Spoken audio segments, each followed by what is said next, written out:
साथियों, आप देख ही रहे हैं कि जो अभी बीमारी का जो सिलसिला चल रहा है पूरे देश के अंदर, उस सिलसिले में सरकार पूरे तरीके से फेल हो गई है। सरकार ने पूरे तरीके से अपने हाथ उठा लिए हैं, सरेंडर कर दिया है। आम लोगों को ऑक्सीजन भी नहीं दे पा रही है सरकार। जब पिछले साल बीमारी की बात की गई थी, लगभग 1 साल पहले, तो उस समय प्रधानमंत्री ने एक नया केयर फंड बनाया था, पीएम केयर फंड के नाम से। उस केयर फंड में छोटे छोटे बच्चों से लेके बड़े बुजुर्गों तक सबने अपनी जेब से पैसा निकाल के उसमें डोनेट किया था। छोटे बच्चों ने अपनी गुल्लक तोड़ के 2000, 3000, 4000, 5000 रुपए उस पीएम केयर फंड में दिए थे। बड़े बुजुर्गों ने अपनी 2-2500 रुपए की पेंशन में से रुपए बचा के पीएम केयर फंड में दिए थे। सभी लोगों को उम्मीद थी कि इस पैसे का इस्तेमाल करके मोदी सरकार लोगों के लिए बेड बनाएगी, हॉस्पिटल बनाएगी, ऑक्सीजन मुहैया कराएगी। लेकिन हमें लगता है कि मोदी सरकार ने उस पैसे को अपने चुनाव प्रचार में खर्च कर दिया। जब आरटीआई के जरिए उसकी जानकारी मांगी गई तो प्रधानमंत्री कार्यालय ने वो जानकारी देने से मना कर दिया। आज ऑक्सीजन की कमी के कारण भारतीय लोगों को तड़प तड़प कर मरना पड़ रहा है। जिन लोगों ने अपनी कुर्बानी दी थी भारत को आजाद कराने के लिए, उन्होंने कभी सपने में भी नहीं सोचा होगा कि एक समय ऐसी सरकार आएगी जिस सरकार के कार्यकाल में लोगों को ऑक्सीजन की कमी से मरना पड़ेगा। लेकिन ये कलयुग, जिसे बड़े बुजुर्ग कलयुग बोलते हैं, ये कलयुग मोदी सरकार के समय में आ गया है। यहाँ पे किसानों को उनकी फसलों का उचित मूल्य नहीं मिलता, मजदूरों को खाना नहीं मिलता, नौजवानों को रोजगार नहीं मिलता और लोगों को अब ऑक्सीजन भी नहीं मिल रही है। तो सरकार तो पूरे तरीके से फेल हो गई है। ऐसे समय में किसान आंदोलन, संयुक्त किसान मोर्चा के नेतृत्व में जो किसान आंदोलन चल रहा है, वो किसान आंदोलन और अन्य सामाजिक संगठन लोगों की मदद के लिए सामने आ रहे हैं। आज उसी कड़ी में जो यूनाइटेड सिख संगठन है, उसने संयुक्त किसान मोर्चा को सेवा के लिए कुछ मशीनें भेजी। ये ऑक्सीजन बनाने वाली मशीनें हैं। अभी उन्होंने पहली खेप भेजी है, 4 मशीनें भेजी हैं। 2 मशीनें हमने यहाँ पे धरने पे ही जो हॉस्पिटल चल रहा है, हमारे वरिष्ठ नेताओं ने, आदरणीय जगजीत सिंह डल्लेवाल जी हैं, अन्य वरिष्ठ नेता हैं, उन्होंने 2 मशीनें तो वहां दे दी हैं। और अब यहीं के धरने के नजदीक कुछ डॉक्टरों ने कहा था कि वो अलग से एक सेंटर बनाना चाहते हैं जहां पे इमरजेंसी में पेशेंट्स की सेवा की जा सके, उनका इलाज किया जा सके। तो यहीं से मात्र 20 किलोमीटर की दूरी पे एक मेडिकल कॉलेज है, नर्सिंग कॉलेज है। वहां के डॉक्टरों ने सामने आके ये हमें ऑफर दिया था, हमारे मोर्चे को, नेताओं को ये कहा था कि जी हम यहाँ पे 50 बेड का मल्टी स्पेशलिटी हॉस्पिटल तैयार कर रहे हैं, हमें आपसे इतनी सेवा चाहिए कि आप हमें ऑक्सीजन मशीनें मुहैया करा दें, ऑक्सीजन सिलेंडर मुहैया करा दें, तो आपकी बड़ी कृपा होगी। तो आदरणीय जगजीत सिंह डल्लेवाल जी, बलदेव सिंह सिरसा जी और अन्य किसान नेता वहां पे दौरा करने भी गए थे। हमने उनका देखा, उनकी तैयारी लगभग पूरी हो चुकी है, बेड तैयार हो चुके हैं, अन्य मशीनें तैयार हो चुकी हैं, उनका स्टाफ पूरे तरीके से सेवा करने के लिए तैयार है। बस एक चीज की कमी थी और वो थी ऑक्सीजन की। तो यूनाइटेड सिख सामाजिक संगठन ने इसमें पहल करते हुए ये ऑक्सीजन मशीनें भेजी हैं। आदरणीय डल्लेवाल जी ने भी बताया कि और भी मशीनों का प्रयास किया जा रहा है। तो जो काम सरकार नहीं कर पाई, जिस काम में सरकार पूरे तरीके से फेल हो गई, अब वो काम किसान आंदोलन कर रहा है। और हमें ये बात ध्यान रखनी चाहिए कि वही मोदी सरकार है जिसने इस किसान आंदोलन को अलग अलग तरीके से बदनाम करने का प्रयास किया, सामाजिक संगठनों को बदनाम करने का प्रयास किया।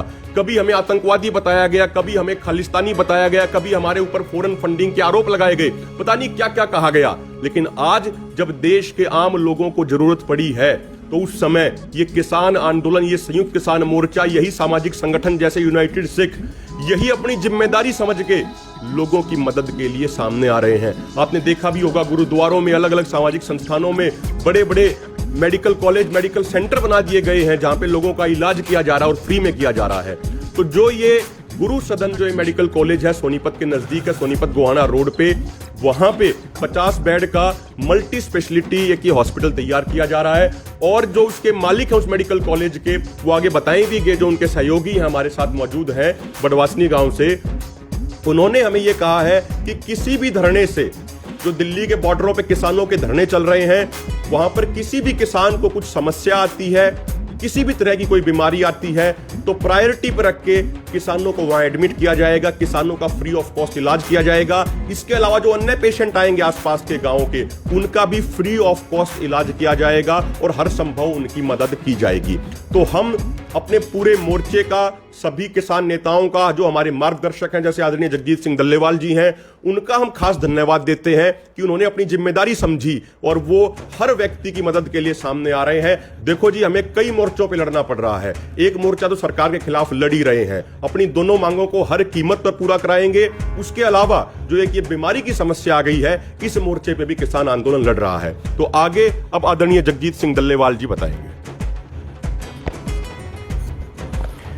किसान भाइयों, जैसे एक बात अभिमन्यु कुहाड़ जी ने बताई है, उसमें एक बात आई थी कि छोटे छोटे बच्चों ने अपनी गोलकें तोड़कर उस समय आज से 1 साल पहले सरकार को फंड के रूप में वो पैसे हेल्प की है, सरकार की बुजुर्गों ने हेल्प की है। और थोड़े दिन पहले मैं एक फेसबुक पर देख रहा था, बड़ा दुख हुआ उस बात को देखते। वो क्या था कि एक छोटी बच्ची ने 2000 रुपये अपनी गोलक तोड़कर सरकार की उस फंड में हिस्सेदारी डाली थी, और वही बच्ची इस देश में ऑक्सीजन की कमी की वजह से मरी है। ये है बेशर्मी की हद। सीमा होती है हर बात की कोई ना कोई। और वो बच्ची तो अपनी गोलक तोड़कर सरकार को पैसे दे रही है, और सरकार उसकी जान बचाने के लिए उसे एक सिलेंडर मुहैया नहीं करवा पाई, एक बेड मुहैया नहीं करवा पाई। ये हालात है सरकार का।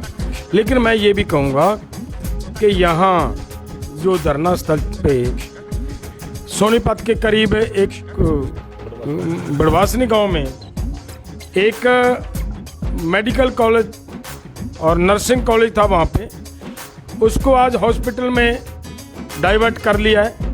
वो हॉस्पिटल बन चुका है 50 बेड का, और उन्होंने ये समझा था कि हमें मतलब कहीं इसकी कमी ना आ जाए, ऑक्सीजन की हमारी हेल्प की जाए। और उनकी हेल्प करने के लिए जो हमारे पास आया, सिख यूनाइटेड सिख वालों भाइयों ने जो हमारे पास ये बात सामान भेजा, वो मशीनें हम इन भाइयों को दे रहे हैं, ताकि जिस लगन से ये काम करें। मैं एक बात इस पे और बताना चाहता हूँ, यहाँ पे किसान मजदूर एकता हॉस्पिटल जो लगातार 24 आवर्स सेवा मुहैया करवा रहे हैं, यहाँ हॉस्पिटल वाले भाई साहब, वो उनको 2 मशीनें इसीलिए दी हैं कि ये तो पहले से ही बहुत ज़्यादा सेवा निभा रहे हैं, इनको तो ज़रूरत है। इधर भी सेवा भावना को मन में लेकर ये कर रहे हैं, इनके लिए भी ये मशीनें की बहुत ज़रूरत है। और भी हमारी प्रयास होगा। सुबह एक फॉरेन में किसी भाई के साथ बात हुई है, यही मशीनें और मंगवाने का भी हम प्रयास कर रहे हैं कि ये इस हॉस्पिटल में और ज़्यादा से ज़्यादा ये मशीनें मुहैया करवाई जा सकें। और जैसे ये सेवा भावना से हमारे मरीज़ों को साम संभाल करेंगे, मुझे उम्मीद है कि एक भी मरीज़ वहाँ पे नुकसान नहीं जाएगा, सब तंदुरुस्त ठीक होकर अपने अपने घर जाएंगे। क्योंकि तो इसके लिए हमारा ये जो हमारे सिख अपना यूनाइटेड सिख वाले भाइयों ने जो मदद की है, हम संयुक्त मोर्चा की ओर से कोटान कोट धन्यवाद करते हैं उन भाइयों का, जो वो यहाँ पे हमारा इतना ध्यान रख रहे हैं। और जो दूसरे भी एक लड़की ने आज सुबह कहा है कि हम भी मशीनें भेजेंगे, मैं उनका भी धन्यवाद पहले ही कर दूं। भाई जब मशीन आएंगी तब फिर देखेंगे। जिन्होंने हिम्मत किया और हौसला किया है, हमें कहा कि हम भेज रहे हैं, धन्यवाद उनका भी। और ये हॉस्पिटल वाले जो भाई साहब इधर हमारे बगल में बैठे हैं, मैं इनका धन्यवाद दोबारा इसलिए करना चाहता हूँ कि इन्होंने ये भी बात कही है कि हम जो इलाज करेंगे लोगों का, वो किसी भी बीमारी का, कोरोना का को छोड़कर कोई और भी तकलीफ होती है तो फ्री ऑफ कॉस्ट करेंगे। कितनी बड़ी बात है। तो ये एक बहुत बड़ा काम हो रहा है। दूसरी बात मैं एक और कहूँगा कि जैसे अभिमन्यु भाई ने कही है,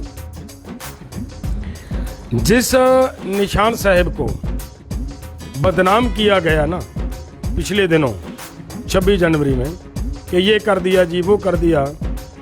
आज एक बात मैंने वीडियो देखी, उस वीडियो में ये बात देखी कि कोई पूछ रहा है कि यहाँ पे गुरुद्वारा वाले भाई कहीं से कोई दे रहे हैं ऑक्सीजन, वो कहाँ है। तो वहाँ खड़े किसी आदमी ने बताया कि वो आगे जो आपको वो निशान साहब नज़र आ रहा है ना, वही गुरुद्वारा है, वहीं पर जाएं और वहीं से आपको ऑक्सीजन मिलेगी। तो वो सीधा उस निशान साहब की ओर गया। इसका मतलब निशान साहब ये किसी को मारने का नहीं है, ये लोगों को जीवन देने का एक निशान है। सिख धर्म कभी किसी का नुकसान नहीं करता। हमारे गुरु साहिबानों ने जो बात हमें संदेश दिया वो यही दिया कि मानस की जात सब एक के पहचान वो, सब एक जैसे हैं, जाति बाती का कोई मामला नहीं, कोई धर्म का मामला नहीं। तो उसी पर पैरा दिया जा रहा है, वो आप आज देख रहे हो। और मैं फिर से धन्यवाद करता हूँ इन डॉक्टर साहिबानों का, जिन्होंने ये कहा कि हम वहाँ पे फ्री ऑफ कॉस्ट लोगों का इलाज करेंगे। ये बहुत बड़ी बात है, हम खुद बताएंगे। सारे भारतवासियों के भाई मेरी तरफ से राम राम। मैं बबला बड़वासनी, आपका भाई। तकरीबन हरियाणा वाले लोग मेरे को जानते भी हैं। मेरे गांव में एक रूरल मेडिकल कॉलेज बना हुआ है, गुरु सदन के नाम से है। उनके चेयरमैन भाई नरेंद्र सूरा जी हैं और उनका नेतृत्व बाबा भोला दास जी के नाम से ही गुरु सदन रखा गया।